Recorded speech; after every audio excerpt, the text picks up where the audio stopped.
In the wake of really tragic experiences and global headlines, it's inevitable that we will see things on social media, on the internet, that are meant to be encouraging or uplifting, helpful. But what often tends to happen is those ideas for somebody who's struggling can actually create even more difficulty. And it might be subtle, it may be not even conscious, but it sends a really strong message. And that's what I want to talk about today.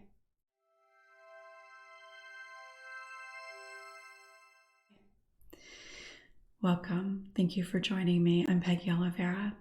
If you're new here, make sure to subscribe and click the bell for notifications.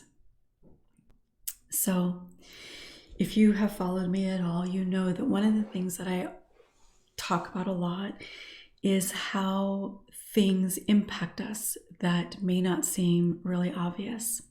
I talk a lot about language. And last week, a well-known person took his life. And every day, there are people choosing to take their life. And it's always tragic, no matter who it is. And I've talked about that before. But one of the things that has come up quite often, and this is often the case, and I know with Robin Williams, it was definitely a big part of it, but how surprised people are. Like, he's funny, or he's smiling and he's laughing and things seem so great and they had everything and all of that. But the thing that I find really problematic, and this is certainly not anybody's fault, and it's certainly not a malicious sort of thing at all, but I have seen so many things on social media with the idea of check on your strong friends. You never know what somebody's going through. Check on your strong friends. And take a moment and think about that. When you've seen that, when you've heard that, what goes through your mind in that moment? There's a good chance that initially it's like, well, yeah, need to check on people, need to make sure that people are okay. But the message that it sends at a deeper level, potentially even subconsciously,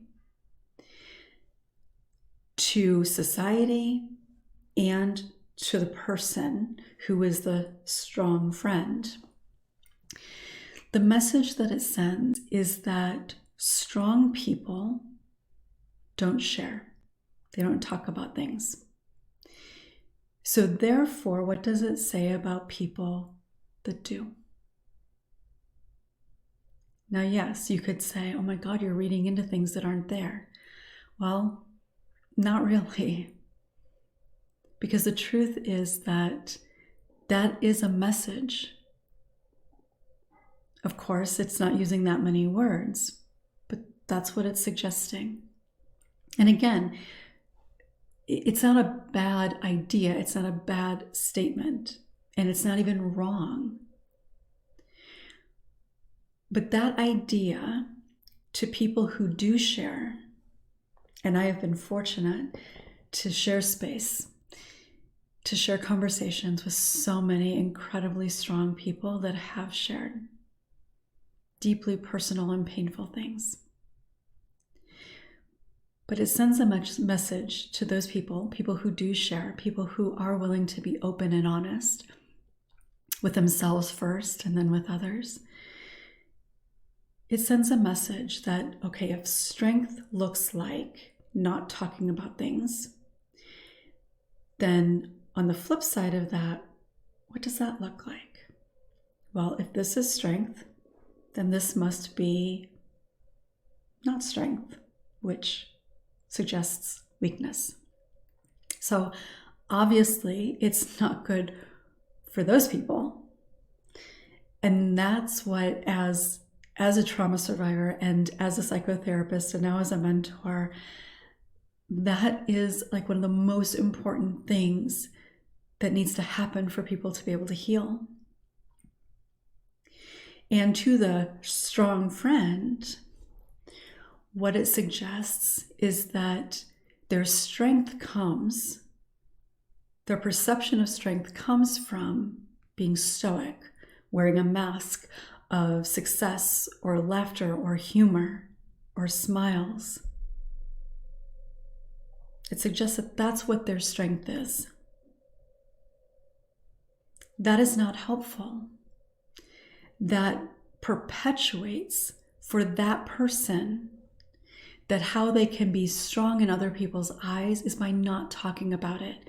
So if they're in a place where they're really struggling and not feeling good about themselves, not feeling good about their lives, and are afraid ultimately of sharing what is present for them because it looks like weakness, when you come to them and ask them if they're okay, the likelihood of them being honest is actually very small. So it's not helpful on either side. Those messages perpetuate that idea, and it keeps us as individuals from having to do the real work of learning to be comfortable with not being able to fix things, learning to be able to be present with people who are struggling without having to try to change it. It requires us to practice being with our own feelings first, being able to acknowledge that and feel it. Because if we're not able to do that for ourselves, it becomes incredibly challenging to be that for somebody else. And as I shared in a previous video recently, when somebody that you care about is struggling, truly oftentimes, the most important thing is to just be there and listen. But if we're not comfortable with feelings, our own or somebody else's, then we can't really do that. Our own self-protective measures kick in and try to smooth it over. Say, you've got this, you're strong, you'll get through this. Or practice gratitude, or think about all the great things you have to live for. That's our own discomfort. And there's nothing wrong with it. And I want to be clear about that. This isn't about making anybody wrong or shaming anybody. But this is the reality of what needs to shift culturally in order to create spaces for real people to be real with themselves and others. Because we are taught that strong equals being stoic and never feeling anything bad, we've learned that, and it becomes part of our nervous system's response when things are challenging. We shut it off, we avoid it, we minimize it, we deny it. And it builds and it builds and it builds. We change that by sharing, by being honest with ourselves first about our own feelings, our own struggles. Risking sharing that with somebody else. Because through that practice, we recognize that not only is it okay, but in doing that, we create deeper connection, more genuine and authentic relationships. We create a sense of safety for those around us to feel whatever they feel. And I think it's so important to recognize that strength is not about wearing a mask, pretending that everything is okay, or being completely out of touch with our own feelings and not feeling anything. That isn't what strength is. And I'm not suggesting that people that do that, and I've done that myself, I'm not suggesting that that is weakness. But that isn't really strength. That's a coping mechanism. And there's nothing to be ashamed of with our coping mechanisms. But strength comes from a willingness to honor what is present for us, our own feelings and our own struggles. It comes from being willing to risk trusting somebody to share it with. And that could be a therapist or a friend or somebody in a support community. That takes strength. It takes courage. So shifting this idea culturally of what it means to be strong.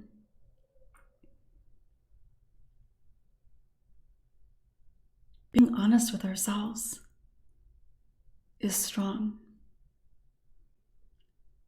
Expressing our full range of emotion, whether that's physiologically or verbally, that takes strength and courage and vulnerability. And it's also what deepens and creates relationships, meaningful relationships. And of course, it doesn't mean that we have to share with everybody, but the people who matter to us.